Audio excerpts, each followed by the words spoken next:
ರಾಜ್ಯದಲ್ಲಿ ಮೊದಲ ಹಂತದ ಮತದಾನ ಹತ್ತಿರ ಆಗ್ತಾ ಇದೆ. ಕ್ಯಾಂಡಿಡೇಟ್ಗಳು ಗೆಲ್ಲೋದಕ್ಕೆ ನಾನಾ ರೀತಿಯ ಕಸರತ್ತನ್ನ ಮಾಡ್ತಾ ಇದ್ದಾರೆ. ರೋಡ್ ಶೋ, ಬೃಹತ್ ಸಮಾವೇಶಗಳ ಮೂಲಕ ಅಖಾಡದಲ್ಲಿ ಅಬ್ಬರಿಸ್ತಾ ಇದ್ದಾರೆ. ಹೇಗಿತ್ತು ಕ್ಯಾಂಪೇನ್ ಅನ್ನುವಂತ ಕಂಪ್ಲೀಟ್ ಡೀಟೇಲ್ಸ್ ಇಲ್ಲಿದೆ ನೋಡಿ.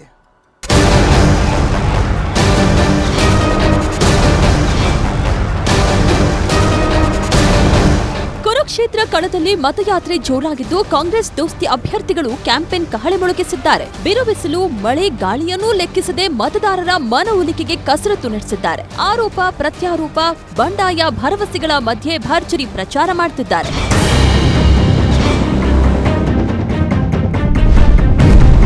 ಬೆಂಗಳೂರು ಗ್ರಾಮಾಂತರದಲ್ಲಿ ಡಿಕೆ ಸುರೇಶ್ ಮತಬೇಟೆ.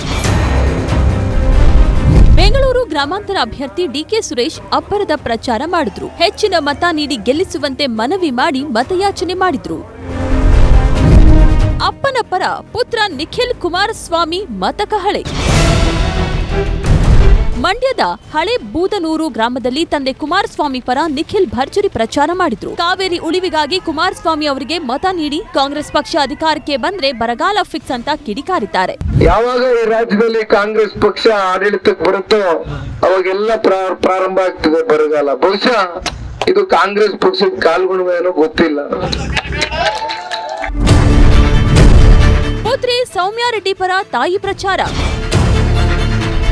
ಬೆಂಗಳೂರು ದಕ್ಷಿಣ ಕ್ಷೇತ್ರದ ಅಭ್ಯರ್ಥಿ ಸೌಮ್ಯ ರೆಡ್ಡಿ ಪರ ತಾಯಿ ಚಾಮುಂಡೇಶ್ವರಿ ಬೊಮ್ಮನಹಳ್ಳಿ ವ್ಯಾಪ್ತಿಯ ಗಾರ್ಮೆಂಟ್ಸ್ಗಳಲ್ಲಿ ಪ್ರಚಾರ ಮಾಡಿದ್ದಾರೆ. ಸ್ಥಳೀಯ ಕಾಂಗ್ರೆಸ್ ಮುಖಂಡ ಉಮಾಪತಿ ಶ್ರೀನಿವಾಸ್ ಗೌಡ ಸೇರಿದಂತೆ ಹಲವರು ಸಾಥ್ ಕೊಟ್ರು. ರಾಮನಗರದಲ್ಲಿ ಕೈಗೆ ದಳಪತಿಗಳ ಶಾಕ್. ರಾಮನಗರ ಜಿಲ್ಲಾ ಕಾಂಗ್ರೆಸ್ ಪ್ರಧಾನ ಕಾರ್ಯದರ್ಶಿ ಜೆಡಿಎಸ್ ಸೇರ್ಪಡೆಯಾಗಿದ್ದಾರೆ. ಜಿಲ್ಲಾ ಜೆಡಿಎಸ್ ಕಚೇರಿಯಲ್ಲಿ ಬಸವನಪುರ ನರಸಿಂಹಮೂರ್ತಿ ಜೆಡಿಎಸ್ ಸೇರಿದ್ದಾರೆ. Bureau report, news 18. ಈಗ ಲೋಕಸಭೆ ಅಖಾಡದ ಮತ್ತಷ್ಟು ಪ್ರಮುಖ ಸುದ್ದಿಗಳನ್ನು ನೋಡ್ತಾ ಹೋಗೋಣ. ಬೆಂಗಳೂರು ಸೆಂಟ್ರಲ್ ಕಾಂಗ್ರೆಸ್ ಅಭ್ಯರ್ಥಿ ಮನ್ಸೂರ್ ಅಲಿ ಖಾನ್ ಪರ ತೆಲಂಗಾಣ ಸಿಎಂ ರೇವಂತ್ ರೆಡ್ಡಿ ಪ್ರಚಾರ ಮಾಡಿದ್ರು. ಮಹದೇವಪುರ ವಿಧಾನಸಭಾ ಕ್ಷೇತ್ರದ ಸಮಾವೇಶದಲ್ಲಿ ಭಾಗಿಯಾಗಿ ಮತಯಾಚಿಸಿದ್ರು. ಕಾಂಗ್ರೆಸ್ ನಾಯಕರು ಬಿರುಸಿನ ಪ್ರಚಾರ ಮಾಡುತ್ತಿದ್ದಾರೆ. ಬಿಹಾರದ ಭಾಗಲ್ಪುರ್ನಲ್ಲಿ ಕಾಂಗ್ರೆಸ್ ನಾಯಕ ರಾಹುಲ್ ಗಾಂಧಿ ಸಮಾವೇಶದಲ್ಲಿ ಭಾಗಿಯಾಗಿ ಮತಯಾಚಿಸಿದ್ರು.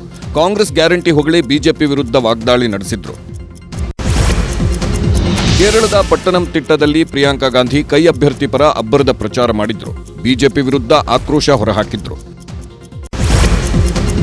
ರಾಜಸ್ಥಾನದ ಕೋಟಾದಲ್ಲಿ ಗೃಹ ಸಚಿವ ಅಮಿತ್ ಶಾ ಬೃಹತ್ ಸಮಾವೇಶದಲ್ಲಿ ಮತ ಪ್ರಚಾರ ಮಾಡಿದ್ರು.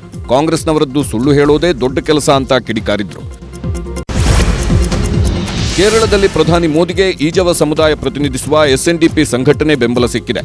ಕೇರಳದ ಜನಸಂಖ್ಯೆಯಲ್ಲಿ 23% ಈಜವ ಸಮುದಾಯದವರಿದ್ದು ಬಿಜೆಪಿಗೆ ದೊಡ್ಡ ಬಲ ಬಂದಂತಾಗಿದೆ. ತೆಲುಗು ನಟ ಬಾಲಕೃಷ್ಣ ಆಂಧ್ರಪ್ರದೇಶ ಹಿಂದೂಪುರ ವಿಧಾನಸಭಾ ಕ್ಷೇತ್ರದಿಂದ ನಾಮಪತ್ರ ಸಲ್ಲಿಕೆ ಮಾಡಿದ್ದಾರೆ. ನಾಮಪತ್ರ ಸಲ್ಲಿಕೆ ವೇಳೆ ತಮ್ಮ ಆದಾಯ ಘೋಷಿಸಿಕೊಂಡಿದ್ದು ಕೋಟ್ಯಾಂತರ ಆಸ್ತಿ ಜೊತೆಗೆ ಬಾಲಯ್ಯ ಸಾಲವನ್ನೂ ಪಡೆದಿದ್ದಾರೆ. ಆಂಧ್ರಪ್ರದೇಶದ ಕಾಂಗ್ರೆಸ್ ಅಧ್ಯಕ್ಷೆ ಜಗನ್ ಸಹೋದರಿ ವೈಎಸ್ ಶರ್ಮಿಳಾ ಕಡಪ ಕ್ಷೇತ್ರದಿಂದ ನಾಮಿನೇಷನ್ ಮಾಡಿದ್ರು. ನಾಮಪತ್ರ ಸಲ್ಲಿಕೆಗೂ ಮುನ್ನ ತಂದೆ ರಾಜಶೇಖರ್ ರೆಡ್ಡಿ ಸಮಾಧಿಗೆ ಪೂಜೆ ಸಲ್ಲಿಸಿದ್ರು. ಆಂಧ್ರ ಲೋಕಸಭೆ ಪ್ರಚಾರದ ಅಖಾಡ ರಂಗೇರಿದೆ.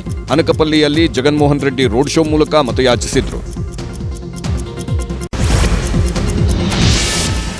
ಉತ್ತರ ಪ್ರದೇಶದ ಸಿಎಂ ಯೋಗಿ ಆದಿತ್ಯನಾಥ್ ರಾಜಸ್ಥಾನದಲ್ಲಿ ಪ್ರಚಾರ ಮಾಡಿದ್ರು. ಚಿತ್ತೋರ್ಗಢ್ನಲ್ಲಿ ರೋಡ್ ಶೋ ಮೂಲಕ ಶಕ್ತಿ ಪ್ರದರ್ಶನ ಮಾಡಿದ್ರು. ರೋಡ್ ಶೋ ವೇಳೆ ಸಾವಿರಾರು ಬಿಜೆಪಿ ಕಾರ್ಯಕರ್ತರು ಜೈಕಾರ ಹಾಕಿದ್ರು.